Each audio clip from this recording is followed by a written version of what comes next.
ربنا خلقنا وميزنا بحاجات كتيرة، ومن أهم الحاجات اللي كل شخص بيتميز بيها عن الشخص التاني هي الأصوات. في أصوات حادة، وفي أصوات عميقة، وفي أصوات أكتر عمق.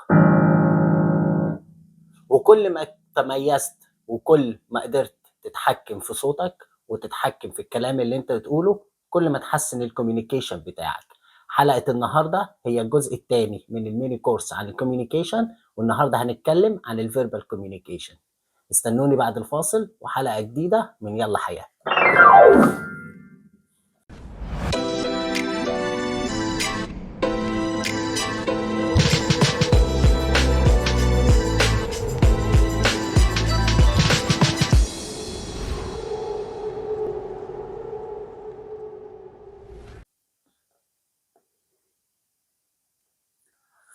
مهارات الاتصال اللفظي بتخلّيك تبني حاجة اسمها رابور، ورابور بالعربي إن أنت بتبني علاقة لفظية مع اللي قدّامك، إن بيبقى في كلام وبيبقى في حديث رايح جاي بينك وبين اللي قدّامك، وده بيكمّل الcycle بتاع الcommunication اللي إحنا كنا اتكلّمنا عليها في حلقات قبل كده. حلقة النهارده هي الجزء التاني من الcommunication course أو الmini communication course اللي أنا ابتديته في الحلقة اللي فاتت. الحلقة النهارده هنكمّل فيها المهارات الخاصة بالverbal communication، واللي هتكون متفقة مع الnon verbal communication اللي احنا اتكلمنا فيها الحلقة اللي فاتت. الكلام واللغة اللي انت بتستعملها والألفاظ اللي انت بتستعملها مهمة جدا، وهي بتكمل اللي انت بنيته في البادي لانجويج او النون فيربال كوميونيكيشن اللي احنا اتكلمنا فيه قبل كده. فاحنا هنتكلم في مجموعة مهارات أساسية، ومجموعة مهارات لو انت طبقتها هتكمل البادي لانجويج ويخليك تكمل الكوميونيكيشن سايكل اللي احنا اتكلمنا فيها قبل كده بطريقة ناجحة. والمهارة الأولى في الفيربال كوميونيكيشن اللي هنبتدي بيها هي مهارة ازاي تصمت قبل ما تتكلم. ايوه، انت سمعتني صح، اول مهارة في الفيربال كوميونيكيشن هي الصمت. موضوع الصمت قبل الكلام ده موضوع مهم جدا. فان انت تقدر تتحكم في نفسك وتدي نفسك فرصة ان انت تفكر، ده بيحسن من الكواليتي بتاع الفيربال كوميونيكيشن. وخليني اديك مثال. لو انت في موقف فيه ستريس او موقف بيخلي مشاعرك مندفعة او بيخليك ان انت في لحظة غضب او في لحظة غليان، حاول ان انت توقّف الكلام، حاول إن أنت تتنفّس لمدة 5 ثواني، ال5 ثواني دول هيعملوا معاك فرق في الكلمة الجاية اللي هتطلع من بُقّك. وزي ما باقول دايمًا إن أنت الكلمة اللي بتطلع صعب جدًا إن أنت ترجّعها، لو أنت طلعت منّك كلمة غلط وأثّرت في اللي قدّامك صعب جدًا إن أنت تمحيها. وده بيوضّح قد إيه مهمة أو فايدة ال5 ثواني اللي إحنا بنتكلّم فيهم. فقاعدة ال5 ثواني هي مهمة جدًا، إن أنت أول حاجة تهدّي أعصابك، ثانيًا إن أنت تقدر تتحكّم في مشاعرك، ثالثًا وأهم إن أنت بتبتدي تنظّم أفكارك وتفكّر في الكلمة اللي أنت هتقولها أو هتاخد الحديث لأي اتجاه. موضوع الصمت قبل الكلام ده بيخلّيك إن أنت تصفّي تفكيرك، وتخلّيك إن أنت متحكّم في الألفاظ اللي أنت هتقولها. كمان بعض الناس مش بتحب إن اللي قدّامها يصمت وبعدها يتكلّم، ولكن على النقيض إن ده هيخلّيك أو هيدّيك نوع من الهيبة، نوع من الrespect للي قدّامك، غير لمّا أنت تكون متسرّع في الكلام وبتتكلّم بسرعة. اللي قدّامك أول حاجة هيحس بالتشتيت، ثانيًا هيحس إن أنت إنسان متسرّع في الكلام، وده هيهِز من الصورة بتاعتك وأنت بتتحدّث مع حد، خصوصًا لو الحد ده في مكان مهم أو الحد ده عميل أنت بتحاول تعمل معاه اتفاق أو تحاول توصل معاه لنوع من المفاوضة في مشروع. فافتكر إن القاعدة رقم 1 think before you talk. ادّي نفسك 5 ثواني، عِد لحد 5، اتنفّس، فكّر هتقول إيه وابتدي الكلام. فالقاعدة رقم 1 think before you talk. المهارة رقم 2 في الverbal communication هاقول لكم عليها، بس خلّيني أحُط الكتاب على جنب. المهارة رقم 2 إن أنت تستعمل الconcise language، استعمل لغة مختصرة. بمعنى إيه؟ بمعنى إن أنت تحاول توصّل المعلومة للي قدّامك بأقل عدد من الكلمات ممكن. بمعنى آخر إن أنت تستعمل لغة وجيزة، وده بيحل لك اكتر من مشكله، كمان بيحسن من الكواليتي بتاع الفيربال كوميونيكيشن او التواصل اللفظي. إن هو في إن أنت بتستعمل كلمات موجزة. أول حاجة ده بيخلّيك إن أنت تقلل من نسبة الأخطاء في الكلام، كل ما بتتكلم أكتر، كل ما زادت الفرصة إن أنت تغلط أكتر، فبالتالي استعمال كلمات وجيزة أو عبارات مختصرة من غير الإفراط في الكلام أو إفراط في استعمال العبارات أو المصطلحات اللي أنت بتحاول تقدّمها للجمهور بتاعك، سواء ده عميل أو حتى حد بتتكلم معاه على المستوى الشخصي، بيقلل من فرصة الغلط، كمان بيحسّن من الquality بتاع الرسالة، بيقلل من موضوع الnoise أو الvariables اللي ممكن تدخل في الرسالة أو الدوشة أو الضوضاء اللي تدخل في الرسالة، وبالتالي بتسبب مشكلة وأنت بتعمل عملية الcommunication أو أنت بتتواصل مع اللي قدّامك، وكمان بيسهّل إن اللي قدّامك يفهم الرسالة اللي أنت بتحاول توصّلها من غير ما يسرح أو يمل من الكلام بتاعك. من ضمن النقط أو من ضمن الاستعدادات اللي أنت ممكن تستعين بيها عشان تحسّن من نقطة الconcise language أو اللغة الوجيزة اللي أنت بتستعملها في الverbal communication، إن أنت يكون قدّامك bullet points، إن أنت في نُقط محددة بتتكلم فيها، وتخلّي النُقط دي متناسبة أو متناسقة مع الموضوع اللي بتتكلم فيه، ومع الموضوع اللي الناس أو الجمهور اللي أنت بتتكلم معاهم مهتمين بيه. فاستخدام لغة وجيزة نقطة مهمة جدًا وبتحسّن من الquality بتاع الverbal communication. المهارة رقم 3 في الverbal communication واللي بتكمّل باقي المهارات اللي اتكلّمنا فيها، هي مهارة إن أنت تقدر تعرف جمهورك أو understand your audience. كل ما زاد فهمك للجمهور اللي أنت بتتعامل معاه سواء على المستوى الشخصي أو على المستوى العملي، كل ما حسّنت من الquality بتاع الverbal communication بتاعك. كمان كل ما اخترت الألفاظ والكلمات اللي تتناسب مع مستوى اللي قدّامك سواء الثقافي أو المستوى التعليمي أو مستوى الفهم أو الموضوع اللي يتناسب مع الموقف اللي أنت فيه. ولمّا اتكلمنا قبل كده في الcircle of communication أو الcycle of communication كنت ذكرت الموضوع ده، ولكن الاختلاف اللي إحنا اتكلمنا فيه قبل كده واللي إحنا بنتكلم فيه النهارده، إن أنت بتحاول تنقي الألفاظ اللي تتناسب مع زي ما قُلت المستوى الثقافي والمستوى العلمي مع الناس اللي أنت بتتكلم معاهم. فعلى سبيل المثال لو أنت بتتكلم في مؤتمر طبي، طبيعي إن أنت تستعمل مصطلحات طبية، تستعمل مصطلحات لاتينية، وتستعمل مصطلحات إنجليزية كمان. ولكن لو أنت بتتكلم مع مريض والمريض ده عبارة أو عن حد عامل بسيط أو حد بسيط مستوى التعليم بتاعه ما يتعداش المرحلة الجامعية أو أقل، فصعب إن أنت تبتدي تتعامل معاه باللغة اللاتيني وتكلمه في مصطلحات وتتكلم معاه وتستعمل اختصارات طبية. أنت كده يبقى خسرت التواصل وما وصّلتش أي معلومة، بالعكس أنت عملت confusion أو حيّرت الشخص اللي قدّامك، وهتحتاج إن أنت تعيد كل الكلام ده من الأول بلغة بسيطة، بلغة يتفهمها اللي قدّامك. طبعًا لو طبّقنا الكلام ده على مستوى كبير، لو أنت في محاضرة أو أنت في مؤتمر أو أنت في اجتماع، طبعًا دي مشكلة كبيرة، لإن أنت مشكلتك مش مع شخص، أنت دلوقتي بقى مشكلتك مع كل اللي موجودين قدّامك، إن أنت وصّلت لهم رسالة لا تتناسب مع تفكيرهم ولا تتناسب مع اللي هم متوقعينه ولا تتناسب مع ثقافتهم. فكل ما زاد فهمك للجمهور بتاعك وكل ما زاد تحضيرك ومعرفتك وبحثك عن اللي أنت بتتعامل معاه ده إيه الخلفية وإيه المرجعية بتاعته العلمية والثقافية، كل ما زادت الجودة بتاعة الverbal communication أو التواصل اللفظي اللي أنت بتحضّر له، كل ما زادت جودة الألفاظ والمصطلحات اللي أنت بتتعامل بيها اللي هتتناسب مع اللي قدّامك، وده هيخلّي الناس اللي أنت بتتكلم معاها أو your audience مهتمين بالكلام اللي أنت بتتكلمه طول الوقت، عندهم استعداد إن هم يسمعوك، إن أنت زوّدت من القابلية إن الناس دي تبقى منتظرة الكلمة التانية اللي هتطلع منّك، كمان إن أنت هتختار مواضيع مرتبطة بيهم. كُلّنا بنحب نسمع حاجة ليها علاقة بينا، كُلّنا بنحب نَفْسنا. أنا عايز أسمع كلام ليه علاقة بيّا، ليه علاقة بمشاعري، ليه علاقة بثقافتي، ليه علاقة بحضارتي. فكل ما أنت كل الكلام اللي أنت استعملته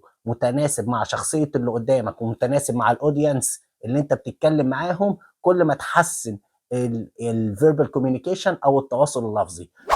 المهارة رقم 4 في الverbal communication واللي بيكمل بيها الميني كورس بتاع حلقة النهارده هي مهارة الvocal tone. اتكلمنا عن نبرة الصوت في النون فيربال كوميونيكيشن، ولكن المرة دي احنا بنتكلم عليها بطريقة مختلفة، لأن مع نبرة صوتك هيبقى في كلام بيتناسب مع نبرة الصوت دي. هتقول لي ازاي؟ خلينا نوسطها لك ونقول مثالين نوضح فيهم الموضوع. لو انا بتكلم في موضوع ليه علاقة بالعاطفة، ليه علاقة بالحب، ليه علاقة بالعلاقات الإنسانية، وبستعمل كلام ليه حساسية وكلام بسيط وكلام فيه نوع من الحميمية. ما ينفعش نغمة صوتي تبقى حادة، ما ينفعش نغمة صوتي أو صوتي يبقى عالي، ما ينفعش إن أنا أستعمل صوت حاد ونغمة حادة مع كلام عاطفي. والعكس بالعكس صحيح. لو أنا بتكلم في موضوع جد بستعمل كلام قوي، ما ينفعش يبقى نغمة صوتي أو نبرة صوتي حنينة، نبرة صوتي ضعيفة، بتكلم بصوت واطي وأنا بتكلم في موضوع خاص بالسياسة أو خاص بالحرب مثلا. طبعا الكلام هيبقى فيه نسبة كلامية لا تتوافق تماما مع النسبة الصوتية أو النسبة اللفظية، فلازم النسبة اللفظية تتناسب مع النسبة الصوتية، وده مش هيجي غير لما انت تعرف ازاي تتحكم في نبرة صوتك، ونبرة صوتك وصوتك نفسه يكون يتناسب مع الألفاظ أو مع الكلام اللي أنت بتتكلم فيه. فلازم تبقى فاهم الموضوع اللي أنت بتتكلم فيه، ولازم الكلام اللي أنت بتتكلم فيه يتناسب مع نبرة الصوت. فنبرة الصوت مهمة جدا، ودي من ضمن الحاجات اللي ممكن تمارس ان انت تسجل صوتك وتبتدي تسمعه تاني طول الوقت لحد ما تقدر تتحكم في نبرة صوتك وتعرف امتى تتكلم بنغمة صوت عالية، وفي نفس الوقت نغمة صوتك تكون حنينة أحيانا، واطية أحيانا، بطيئة أحيانا، يتناسب مع الموضوع اللي أنت بتتكلم فيه. فنبرة الصوت موضوع مهم جدا، حاول إن أنت تتمرن عليه، وهو المهارة رقم 4 في الفيربال كوميونيكيشن. المهارة رقم 5 في الفيربال كوميونيكيشن هي مهارة mastering your body language. ازاي البادي لانجوج او النون فيربال كوميونيكيشن تتناسب مع الفيربال كوميونيكيشن. وزي ما انا احب دايما اوضح بمثال، لو انت بتتكلم وبتقول كلام حاد، لازم لغتك ولغه جسدك او البادي لانجوج الخاصه بيك او النون فيربال كوميونيكيشن الخاصه بيك تكون تتناسب مع البادي لانجوج. لو انت بتتكلم في موضوع ليه تقله، موضوع مهم، موضوع حساس، موضوع خطير، البادي لانجوج بتاعك بيبقى فيها نوع اكتر من النشاط، بيبقى فيها نوع اكتر من الحده، بحيث ان انت بتوصل معلومه قويه ومعلومه تتناسب مع الموضوع اللي انت بتتكلم فيه.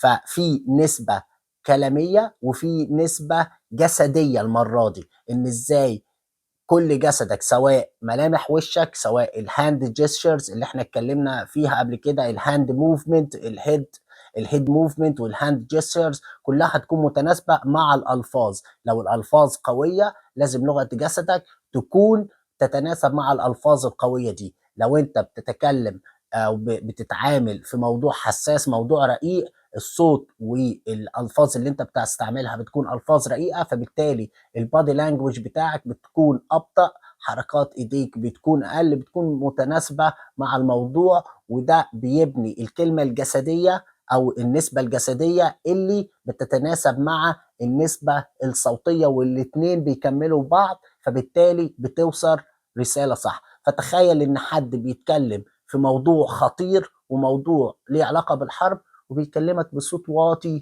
وناعم، اكيد هيحصل عندك خلل في الرساله، لان البادي لانجويج لا تتناسب مع الموضوع ولا تتناسب مع الكلام. ما ينفعش ان انت تكون بتتكلم عن الحرب وعن مشاكل وعن ناس بتموت وانت بتتكلم بهدوء وبصوت ناعم وبصوت واطي، في خلل في الموضوع، وده اللي انت هتوصله للي قدامك اذا قدرت توصل حاجه. فدايما النسبه الكلاميه تتناسب مع النسبه الجسديه او مع البادي لانجويج. فاتقانك للبادي لانجويج هو المهاره رقم 5 في الفيربال كوميونيكيشن، ودي اللي بتكملها الالفاظ اللي بتتناسب مع البادي لانجويج، وده بيكمل اللي احنا اتكلمنا عليه في الحلقه السابقه، ودي المهاره رقم 5 في الفيربال كوميونيكيشن. المهارة رقم 6 في الفيربال كوميونيكيشن أو التواصل اللفظي هي مهاره الاكتيف listening او الانصات. وخلي بالك او خلي بالك، انا بقول الانصات مش الاستماع، في فرق بين ان انت تكون سامعني وفي فرق بين ان انت تكون منصت ليا، والفرق هو بسيط، ولكن في نفس الوقت هو فرق كبير. ان انت لما تكون بتنصت ليا، انت بتسمع الكلام اللي انا بقوله، بتحلله وبتحاول تفهم المغزى من الكلام اللي انا بقوله، وهو ده الفرق ما بين الاستماع وما بين الانصات. الاكتيف listening مهارة مهمة جدا، وبتكمل بيها المهارات اللي احنا اتكلمنا فيها في الفيربال كوميونيكيشن.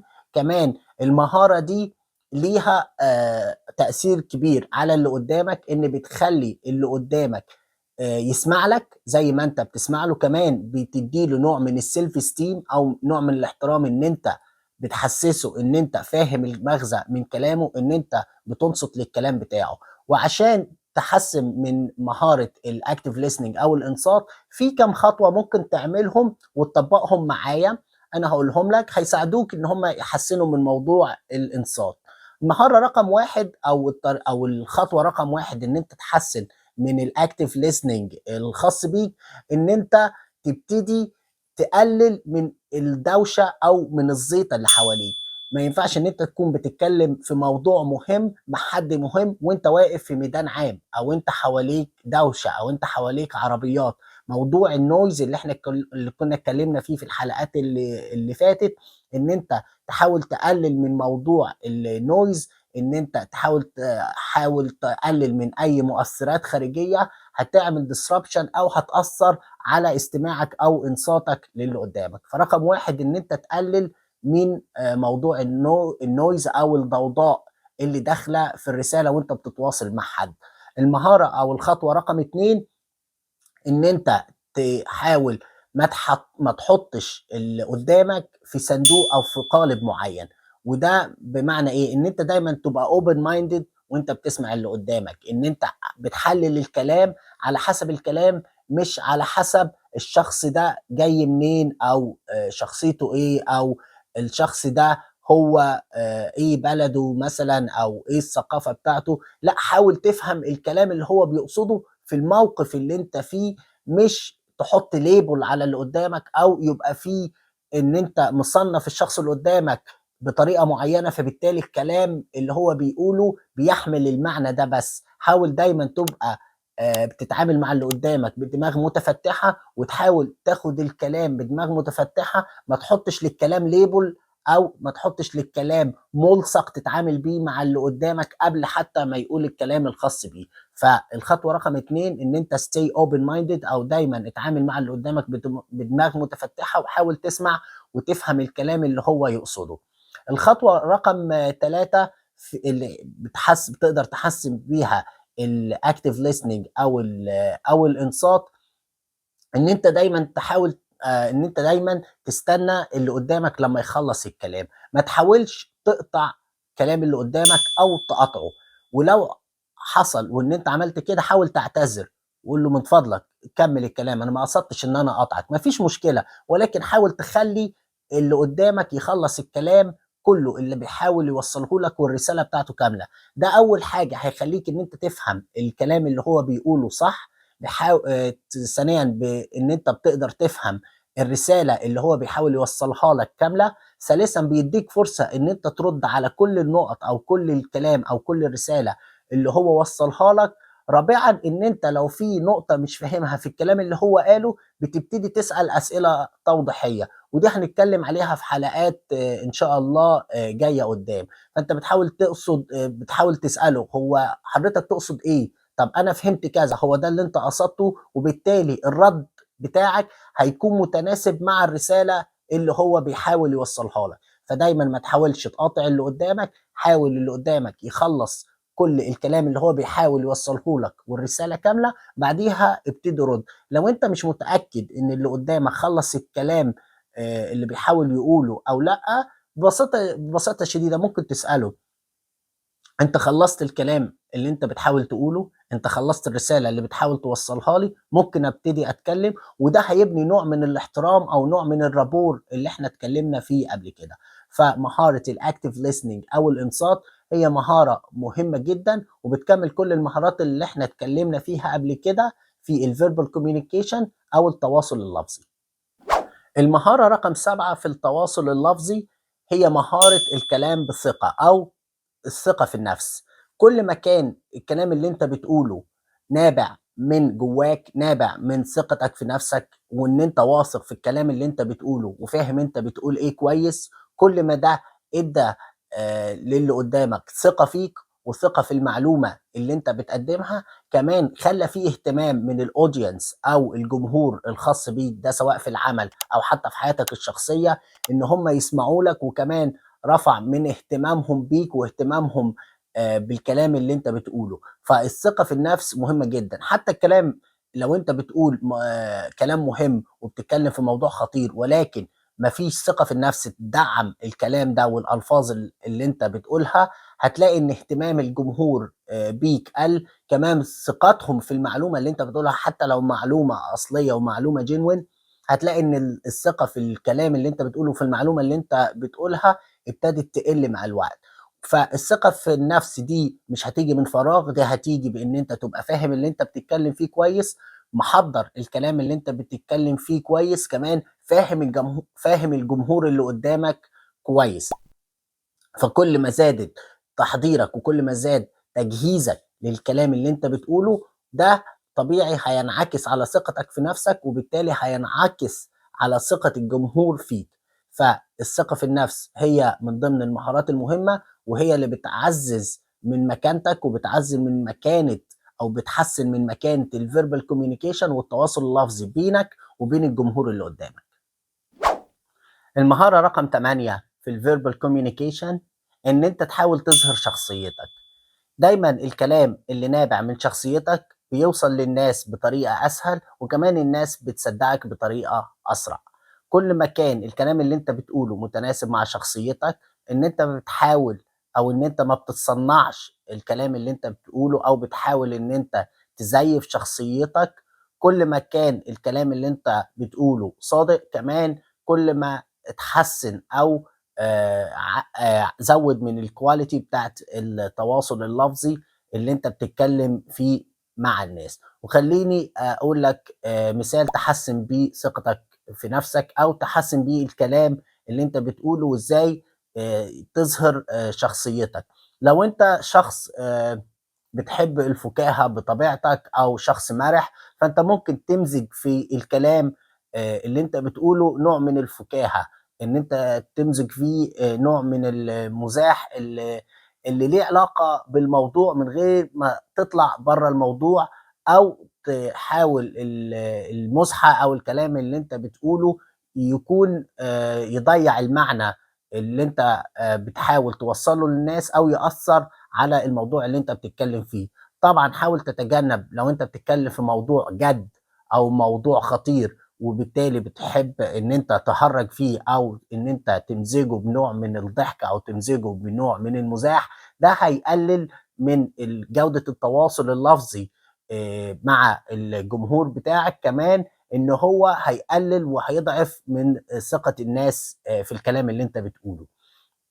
فحاول دايمًا تظهر شخصيتك، ما تحاولش إن أنت تتصنّع في الكلام اللي أنت بتقوله، ما تحاولش إن أنت تتصنّع تبقى شخص تاني وأنت بتتواصل مع الناس المحيطة بيك، سواء في العمل أو في حياتك الشخصية، ولكن طبعًا يكون الكلام اللي أنت بتقوله متناسب مع شخصيتك، وفي نفس الوقت متناسب مع الموضوع اللي أنت بتطرحه، وده هيعلّي من التواصل اللفظي، وهيعلّي من إن أنت تكسب ثقة الناس اللي قدّامك، والناس اللي قدّامك تصدّقك وتبقى مهتمة بالكلام اللي أنت بتقوله. فدايمًا خلّيك بني آدم authentic، اظهر لنَفْسك أو اظهر شخصيتك، وما تحاولش تقلِّد أي حد حواليك، وما تحاولش تتصنّع إن أنت تكون شخص تاني، لإن أنت ممكن تخدع الناس بشخصية مزيّفة لوقت قليل، ولكن على المدى البعيد أكيد هيكتشفوا شخصيتك الحقيقية، وفي المرحلة دي هيبقى too late إن حد يصدّقك. فبالتالي المهارة رقم 8 في الverbal communication أو التواصل اللفظي، إن أنت تظهر شخصيتك الحقيقية وكلامك يكون متناسب مع شخصيتك ومع البني آدم اللي أنت بتتكلم معاه، ويكون دايما الكلام نابع من جواك ونابع من شخصيتك. المهارة رقم 9 في التواصل اللفظي هي مهارة التدريب. إزاي إن أنت تقدر تتدرب وتتمرن على مهارات التواصل اللفظي، تتمرن على الموضوع اللي بتتكلم فيه، وده أكيد هيحسن من مهارات التواصل اللفظي، كمان هيحسن من البادي لانجوج الخاصة بيك اللي هي بتتناسب مع التواصل اللفظي. وخليني أقول لك مثال، لو أنت بتجهز لمحاضرة أو بتجهز لاجتماع مهم، ممكن تبتدي تسجل نفسك فيديو، تسجل نفسك صوت، تسجل نفسك او تسجل المحاضرة بصوتك وتسمعه، بعديها تسجل نفسك فيديو وتشوف ازاي الصوت او النسبة الكلامية تتناسب مع البادي لانجوج او النسبة الجسدية او النسبة التفاعلية الخاصة بالكلام اللي انت بتقوله. وكمان مش بس كفاية ان انت تسجل لنفسك وتشوف انت بتتعامل ازاي او انت ازاي بتطرح الموضوع الخاص بيك، وايه الكلام اللي انت محضره وايه الكلام اللي انت بتقوله. ممكن تستعين بحد انت بتثق في رأيه، حد يكون له خبرة في الموضوع اللي انت هتتكلم فيه، وتبتدي توريه الفيديو اللي انت سجلته او الاوديو او الصوت اللي انت سجلته، وخد منه فيدباك وابتدي اشتغل على الفيدباك او على رأيه او على الرأي اللي هو قاله لك، وازاي هو شاف التسجيل اللي انت سجلته، وازاي هو شاف الفيديو وطريقة طرحك للموضوع. ولو في اي نقط مش عايز اقول سلبية، ولكن مساحة ان انت تحسن فيها او تحسن الكلام اللي انت بتستعمله او الاسلوب اللي انت بتطرح بيه الموضوع، ابتدي اشتغل عليه وابتدي اتمرن عليه، وسجل لنفسك فيديو واثنين وثلاثة، وسجل صوت مرة واثنين وثلاثة، وابتدي شوف انت في المرة الثانية والمرة الثالثة طرحت الموضوع ازاي، وازاي قدرت تتحسن في المرة الثانية والمرة الثالثة عن اول مرة سجلت فيها الموضوع ده. فالتدريب على الموضوع اللي انت هتتكلم فيه، التدريب على مهارات التواصل اللفظي وازاي تمزجها مع البادي لانجوج او النون فيربال كوميونيكيشن مهمة جدا. فالمهارة رقم 9 في الفيربال كوميونيكيشن او التواصل اللفظي هي مهارة التدريب. always practice. practice makes perfect. المهارة رقم 10 من أهم المهارات الخاصة بالتواصل اللفظي، وهي مهارة إن أنت تقدر تقرأ الفيدباك أو read your audience feedback. إن أنت تقدر عن طريق الآي كونتاكت، عن طريق فهمك للجمهور اللي أنت بتتعامل معاه، سواء الجمهور ده في الشغل، سواء الجمهور ده قدامك في اجتماع، قدامك في محاضرة، أو حتى في البيت مع عيلتك، بتقدر تقرأ من رد الفعل الخاص بيهم في علامات فرح، في علامات اهتمام. يبقى انت كده بتتكلم في الموضوع الصح وفي رد فعل ايجابي. لو في رد فعل سلبي عن طريق ملامح الوجه، عن طريق ممكن موضوع الفيدجيتنج اللي احنا اتكلمنا فيه قبل كده، او في نوع من الامتعاض بالكلام، الناس مش مهتمة، ابتدى في زي نوع من الملل يبان على الجمهور، ان انت مركز كلامك على سيكشن معين او جزء معين من الجمهور، وبالتالي اهملت جزء كبير من الجمهور اللي انت بتتكلم قدامه. فبالتالي في نوع مهتم او في جزء معين ابتدى يبقى مهتم بكلامك، ولكن انت خسرت جزء كبير من الجمهور اللي انت بتتكلم قدامه، فهتضطر ان انت توجه كلامك للجزء اللي هو ابتديت تخسره، بحيث ان انت تبتدي تجذب اهتمامه تاني. فان انت تقدر تقرا الفيدباك، تقدر تقرا البادي لانجويج